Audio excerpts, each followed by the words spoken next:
जब बकाया बढ़ता है तो रिश्तों में दरार आना तय है। भारत और बांग्लादेश के आर्थिक संबंधों के बीच एक बड़ा सवाल खड़ा हो गया। गौतम अडानी का गोड्डा पावर प्लांट जो बांग्लादेश को बिजली सप्लाई करता है भारी संकट में है। वजह बांग्लादेश पर 79 करोड़ डॉलर का बकाया।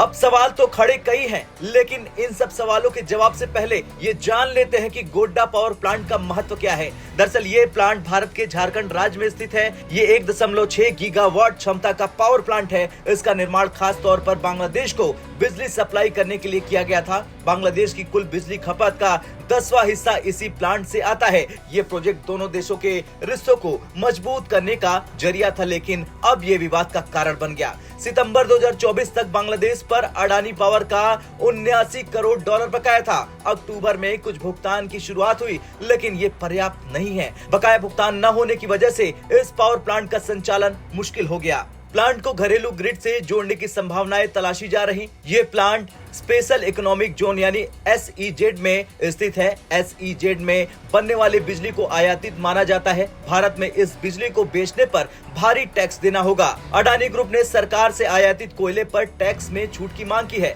अगर ये छूट नहीं मिलती है तो भारत में इस बिजली को बेच पाना मुश्किल होगा। अब भारत के लिए क्या चुनौती है? दरअसल अडानी पावर जैसे बड़े प्रोजेक्ट को बांग्लादेश जैसे देश की आर्थिक स्थिति पर निर्भर करना जोखिम भरा साबित हो रहा। प्लांट आयातित कोयले पर निर्भर है। ये कोयला महंगा पड़ता है। बांग्लादेश में आने वाले चुनाव इस स्थिति को और जटिल बना सकते हैं। बांग्लादेश की मौजूदा सरकार के आर्थिक हालात अच्छे नहीं है। विदेशी मुद्रा भंडार घट रहा। सरकार की प्राथमिकता घरेलू खर्च और बिजली संकट है। बकाया भुगतान के लिए उसके पास सीमित संसाधन भी नहीं है। अडानी ग्रुप ने सभी विकल्पों पर विचार करने की बात कही है। अगर बकाया भुगतान नहीं होता है तो प्लांट को भारत के घरेलू ग्रिड से जोड़ा जा सकता है, लेकिन SEZ और टैक्स का मसला यहाँ भी चुनौती भरा होगा। अडानी ग्रुप ने भारत सरकार से कोयले के आयात पर ड्यूटी में छूट की मांग की है। अगर सरकार ये छूट देती है तो बिजली की लागत कम हो सकती है और घरेलू बाजार में इसे बेचना संभव हो जाएगा। इस पावर प्लांट को भारत के ग्रिड से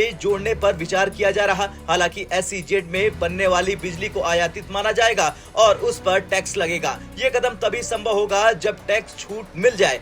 अगर बांग्लादेश का भुगतान नहीं आता और सरकार से छूट नहीं मिलती है तो अडानी ग्रुप को पावर प्लांट के संचालन की लागत कम करने पर ध्यान देना होगा। खैर, उधार से रिश्ते नहीं चलते और न ही व्यापार। बांग्लादेश के साथ ये विवाद भारत के अन्य निवेशकों के लिए एक चेतावनी है कि विदेशों में व्यापार करने से पहले आर्थिक और राजनीतिक स्थिरता का आकलन करना बेहद जरूरी है। अब देखना यह होगा कि सरकार इस संकट से कैसे निपटती है और अडानी ग्रुप इस प्रोजेक्ट को कैसे बचाता है। क्या भारत सरकार इस संकट से अडानी ग्रुप को उबार पाएगी? क्या बांग्लादेश बकाया चुकाएगा या रिश्तों में और खटास आएगी? आपका क्या कुछ कहना है? कमेंट कर जरूर बताएं कि बांग्लादेश से किस तरह से पैसे निकलवाने चाहिए।